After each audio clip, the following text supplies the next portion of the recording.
en périphérie d'Alger, à Beni Messous, au niveau de la miellerie Mazouni.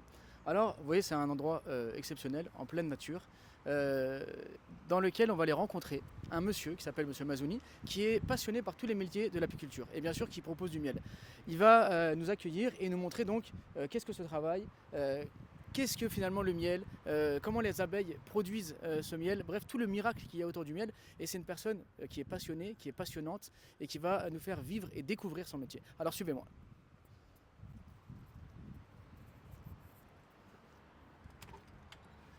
Salam alaikum. Salam, Monsieur Mazouni, comment allez-vous? enchanté, bienvenue. Merci beaucoup. Marhaba bikoum. Donc on est au niveau de la miellerie avec Monsieur Mazouni, qui est donc un passionné et qui va nous faire découvrir son travail. Donc je vous laisse vous présenter, tenez, je vous donne le micro, et nous montrer un petit peu. Voilà. Monsieur Mazzoni, passionné d'apiculture, DES en physique nucléaire, c'est pour ça que j'ai une approche scientifique sur les produits de la ruche. Et je vais essayer de vous faire une présentation des abeilles et de leur vie. Alors je commence toujours, lorsque je reçois des invités, pour leur montrer la ruche vitrée, dont j'ai mis 3 ans à construire, parce que tout commence par là. Tout commence par la vie de l'abeille, ce qu'elle produit, ce qu'elle fait, et c'est un univers absolument extraordinaire. Et là, on voit tous les cycles de vie, et les gens, malheureusement, n'ont pas le recul, ils n'ont pas, je dirais, la connaissance et le travail incroyable que l'abeille fait pour nous donner ce miel et également pour ce qu'elle fait pour l'humanité, parce qu'elle a un rôle pollinisateur. À l'origine, Dieu a créé l'abeille pour polliniser, pour que les plantes à fleurs se développent. C'est pour ça qu'il a créé l'abeille. Et donc nous, on bénéficie de son travail par ricochet, parce qu'on lui prend tout ce qu'elle stocke. Et en fait, ce que les gens ne savent pas, c'est que aujourd'hui, les fruits et les légumes que l'on mange proviennent de la sélection que l'abeille a faite, il y a des millions d'années. C'est elle qui a choisi l'orange que l'on est en train de manger aujourd'hui, c'est elle qui a choisi la courgette et tous les autres légumes, parce qu'elle a choisi les meilleurs en sels minéraux, avec les différents paramètres qu'elle a dans sa sélection des nectars et des pollens. D'accord. Et tout à l'heure, lorsqu'on était en train de discuter, tu me disais que le seul verset coranique dans lequel il y avait le mot shifa, c'était justement en référence au miel. Est-ce que tu peux nous expliquer un petit peu, parce que tu peux aussi expliquer que l'abeille a 6 estomacs, si j'ai bien retenu. Tout à fait. J'avais trouvé très intéressant l'explication.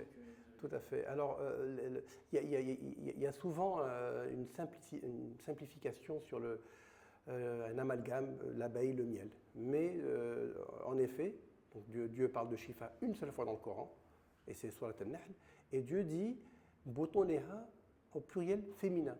Il faut savoir que l'abeille, elle a 4 paires de glandes, donc 2 paires de glandes qui vont fabriquer de la gelée royale, qui est également une nourriture.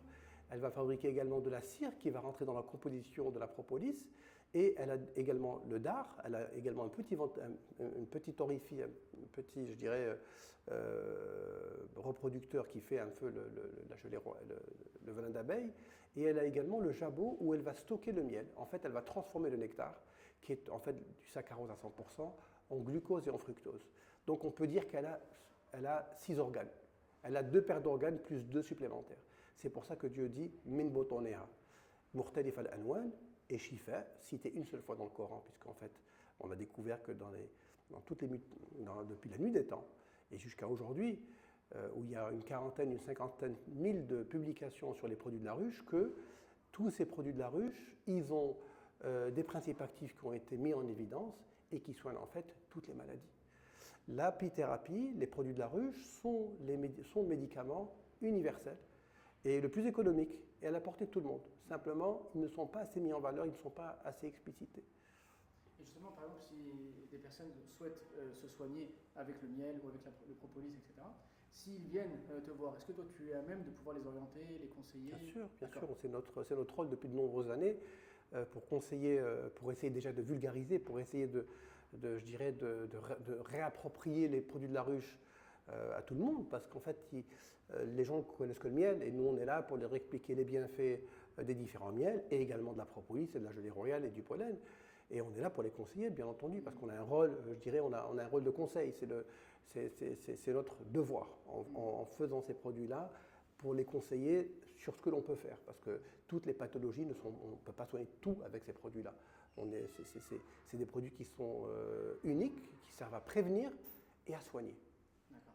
Il faut savoir que depuis tout à l'heure, je suis avec M. Mazzoni, c'est un véritable passionné et il connaît vraiment son métier. C'est-à-dire qu'il est capable de me dire à chaque fois tel type de miel est bon pour tel type de maladie, etc. Et même au niveau donc, des miracles de tout ce qu'il y a autour de l'agriculture et de l'abeille, depuis tout à l'heure on parle et c'est passionnant de découvrir en fait un monde extraordinaire. Tu nous disais d'ailleurs que les abeilles, au départ c'était donc oui, la guêpe. Tout à fait. Donc si tu peux nous... Oui, alors ça c'est le fruit d'une recherche.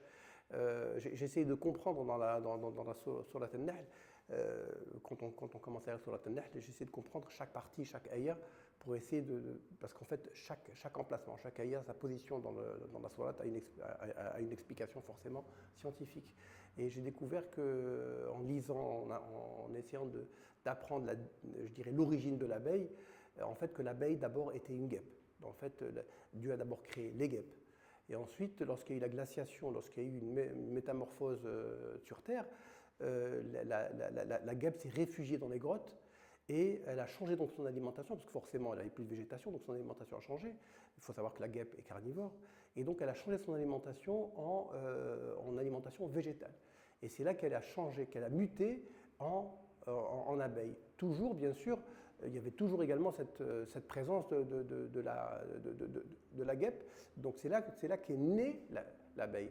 Et ensuite, lorsque la période de glaciation s'est terminée, l'abeille est sortie donc des rochers et elle a trouvé donc refuge. C'est pour ça qu'il y a cette fameuse aïeul qui dit vous avez trouvé refuge dans les treillis. Et elle est également devenue sociétale en même moment parce qu'elle a changé son alimentation. Donc ça s'est fait en milliers d'années, hein, bien forcément, puisque le cycle de l'abeille est très court. Et donc elle est devenue sociétale et également elle est devenue abeille. Et il faut savoir également que c'est à ce moment-là que le rôle de l'abeille, puisque Dieu créa l'abeille pour la pollinisation, c'est à ce moment-là que l'abeille a fait la sélection en millions d'années pour, je dirais, faire la sélection des meilleures fleurs et des meilleurs fruits pour polliniser sur le globe toutes les plantes à fleurs. Passionnant. Ce qui est intéressant avec M. Mazzoni, c'est que comme il est passionné, il s'intéresse à tous les détails. Donc même des choses qui nous échappent, auxquelles on ne pense pas, et ben lui, de par son métier, il va à chaque fois creuser. Donc en plus de venir acheter du miel, vous pouvez parler avec un passionné pour vous faire découvrir le monde des abeilles. Est-ce que maintenant tu peux nous montrer un petit peu au niveau du magasin qu'est-ce qu'on va découvrir, qu'est-ce qu'on va trouver? Et surtout ce que je veux noter, c'est que souvent quand on va acheter du miel, on ne sait pas où aller parce qu'on n'a pas toujours confiance. Et le miel, il faut vraiment avoir confiance dans la personne qui nous vend le miel pour être sûr qu'il est pur, que ce n'est pas mélangé avec du sucre, etc. Ce qui fait qu'en venant ici, on a la tranquillité, parce qu'on est avec une personne de confiance, une personne agréable, qui connaît son métier et qui va pouvoir nous diriger. Donc je te laisse nous montrer un petit peu tout ce que tu proposes. Alors, ici. Voilà, donc c'est vrai que vous avez donc une diversité de miel qui est hors du commun, parce que c'est un pari que j'ai fait donc, il y a 10 ans. Je voulais absolument mettre en valeur les miels algériens, parce que j'étais un peu jaloux de ce qui se passait un peu à l'étranger. Et je m'étais dit, nous aussi, on doit mettre ces miels, et surtout ces fleurs. En fait, c'est des fleurs qui sont endémiques des hauts plateaux, qui sont absolument uniques. On a des saveurs qui sont absolument uniques. Et il ne faut pas oublier que ce sont surtout des fleurs sauvages, qui poussent dans des régions reculées. Et on se dit comment est-ce que la fleur arrive à sortir de terre et à fournir ce nectar que l'abeille va récolter. Et en fait, chaque miel a un bienfait qui est en fait... Voilà, alors je vais vous décrire un petit peu pour que vous puissiez comprendre d'où vient le miel. Le miel, c'est un nectar qui provient en fait d'un nectar de fleurs. Et en fait, qu'est-ce qui se passe? C'est que lorsqu'il pleut, la pluie donc, va descendre elle va rentrer dans le sol, elle va aspirer tous les sels minéraux, et ensuite, après, elle va remonter dans le petit tubercule, qui est en fait la fleur, et l'abeille va venir la récolter. Donc en fait, ce nectar de saccharose, il est riche en nutriments du sol, de l'eau de pluie. Et après, il va être enrichi par le pollen de la fleur, et l'abeille va le récolter, donc elle va donc casser la molécule de saccharose en glucose et en fructose, et en faire ce nectar qui va dépendre des différents bienfaits des fleurs, des différents sols, de l'environnement. Et c'est pour ça que ces miels, ils ont tous un goût exquis, et surtout des bienfaits qui sont propres au sol de l'environnement et des bienfaits de la fleur. Et donc, vous avez donc une multitude de fleurs, de saveurs qui vont être dues en fait aux bienfaits des différentes fleurs. Donc, et vous allez donc, ici par exemple, on a le miel de jujubier, et donc on a bien sûr qui est riche en vitamines, en fer, en calcium, qui est antibactérien, antioxydant, qui va également aider pour l'anémie, pour les voies respiratoires. Ensuite, on a le miel d'oranger, qui est très connu pour... c'est un miel également qui renforce le système immunitaire, c'est également un excellent sédatif, il calme. Lorsqu'on est un peu fatigué, lorsqu'on veut se dormir, c'est bien de manger une cuillère de miel d'oranger. Ensuite, on a l'eucalyptus qui est connu pour ses vertus qui sont dues à l'eucalyptol, qui proviennent de la fleur de l'eucalyptus, qui a les vertus de tout ce qui est la zone ORL, le miel d'eucalyptus.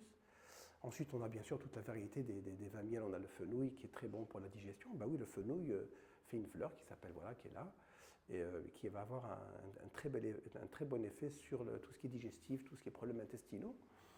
On a le bruyère sauvage, c'est un peu un produit, c'est un miel assez particulier, qui est très rare, et qui a beaucoup de bienfaits sur tout ce qui est vessie et tout ce qui est problème, je dirais, urinaire, le bruyère sauvage.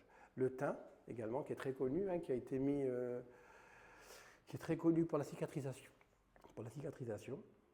L'acacia, qui est un miel qui a beaucoup de bien, en fait, c'est le seul sur lequel il y a une étude scientifique et sur lequel il y a réellement la glycémie qui a été mesurée par des publications et par des études, et son indice glycémique est de 35. Ce qu'il faut savoir également, c'est que tous les miels sont bons, ils peuvent être consommés par les diabétiques. Il y a cet amalgame entre le sucre, entre miel sucré, glycémie. Il faut savoir que le miel a un indice glycémique entre 35 et 65 selon les miels. Et Dieu ne peut pas avoir cité comme remède le miel et avoir un effet secondaire. Donc, j'invite les personnes qui ne consommaient pas de miel à se réapproprier le miel, parce que le miel doit être consommé d'une manière préventive et curative, et il ne va pas vous monter la glycémie. Le miel, comme je vous l'ai expliqué, il a un indice glycémique entre 35 et 65, alors que le pain, il est à 150. D'accord. Donc il n'y a vraiment pas photo. Quand quelqu'un est en hypoglycémie, on ne lui donne pas de miel, on lui donne des biscottes. Voilà. Ensuite, on a le tilleul qui est très léger, qui est très agréable également. Le miel de Forbe. Alors, le miel de Forbe, c'est également une fleur de l'extrême sud, qui est un miel très épais et sur lequel on a eu beaucoup de retours sur tout ce qui était allergie. Il est vraiment toute la zone ORL également, et les allergies, on a eu des retours, et il y a l'unanimité là-dessus, sur ce miel-là. On a le miel de chardon, le chardon-marie, qui va bénéficier, en fait, le chardon-marie, c'est la fleur endémique, hein, la fleur, c'est la même fleur que celle de l'artichaut, on le voit partout, mais simplement le tubercule, donc la fleur il y a eu des études scientifiques, et c'est un détoxifiant pour le foie. D'accord. Donc il est aujourd'hui assez demandé parce que les gens le prennent pour tous les problèmes de foie. Donc ensuite on a le miel de montagne, qui en fait c'est un miel où il y a différentes fleurs des montagnes. Donc il y a des fleurs sauvages, il y a également des fleurs d'agrumes, et ça fait ce mélange qui est extrêmement riche. C'est un miel polyfloral. Il y a une notion importante, c'est l'appellation des miels. Une appellation de miel obéit au codex alimentaire. Donc on obtient une appellation d'un miel lorsque on le donne en analyse, et lorsque le pollen qui est présent dans le nectar représente 70%. On ne peut pas appeler un miel monofloral de bruyère s'il y a à peine 30%. D'abord, il y a l'aspect gustatif, il faut que le goût ressorte, et il faut surtout que l'analyse physico-chimique conforte l'aspect gustatif. Et ça, c'est un point extrêmement important. Le miel obéit à des règles très précises, l'appellation des miels. Donc, miel des hauts plateaux, c'est les fleurs des hauts plateaux. Donc, il y a dans ce miel-là, qui est composé de carottes sauvages, de jujubier, de loubaïna également. Donc, vu que ce miel-là n'est pas monofloral, on l'a appelé miel des hauts plateaux parce que les abeilles ont butiné différentes fleurs des hauts plateaux. Donc, il a le bienfait de toutes les fleurs. Donc, il a également un goût très corsé, très agréable. Alors, miel de forêt également, qui est très foncé, qui est un miel de forêt qui est très difficile à avoir. Il est riche en minéraux. Bien sûr, il va renforcer le système immunitaire comme beaucoup de miel. Et voilà, le taux d'hémoglobine, il va augmenter le taux d'hémoglobine dans le sang et renforcer le cœur ainsi que les vaisseaux sanguins. Alors la roquette, comme on voit la fleur ici, la roquette, qui est un miel également très agréable, qui lorsqu'il va se cristalliser va devenir blanc. Okay. Qui a des bienfaits comme les autres miels, sauf que là, je n'ai pas la fiche. Le miel de Harmel, c'est le miel qui, en fait, c'est le miel qui va, en fait, c'est la fleur de Harmel qui pousse dans la même région que là où il y a le jujubier, et elle va en fait annoncer la naissance du jujubier. Lorsque le Harmel se termine, le jujubier démarre. Et il a également beaucoup de vertus. C'est un miel clair. Il a des vertus, donc il a beaucoup d'acides aminés également. C'est un analgésique puissant, efficace contre les douleurs articulaires et les rhumatismes. Voilà, il aiderait à réduire le taux de cholestérol et calmerait les tensions nerveuses. Ça, c'est bien sûr. Tous ces miels viennent d'Algérie. C'est la bénédiction des miels algériens. Ah, c'est magnifique. Voilà, alhamdoulilah. Et il y en a d'autres que je n'ai pas. Ouais, il y en a d'autres, mais ensuite c'est sans fin. Et tout à l'heure, tu nous parlais aussi du propolis.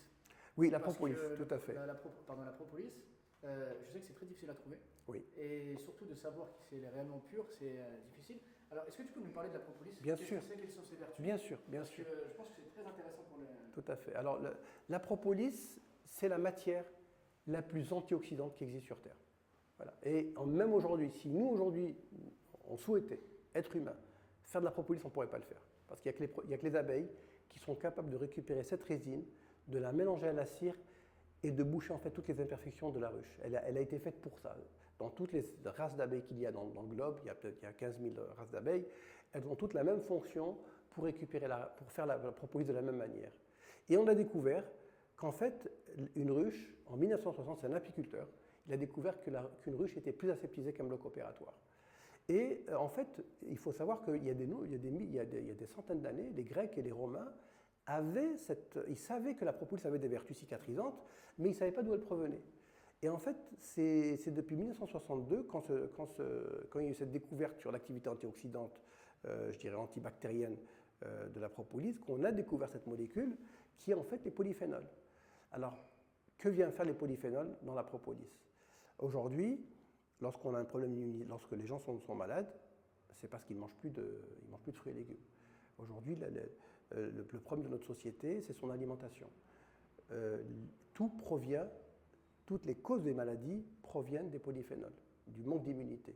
Dans les fruits et légumes, il y a à peu près 200-300 mg de polyphénol. Et la propolis a une concentration phénoménale de polyphénol. Elle a 100 fois plus, elle a 30 grammes de polyphénol au 100 grammes. Donc le tiers de sa mâche est des polyphénols. Et c'est ce qui fait que c'est le produit le plus antioxydant. Et donc c'est le produit le plus antioxydant, le plus anti-inflammatoire, le plus antibactérien. Et il a tellement de vertus qui soignent pratiquement toutes les maladies.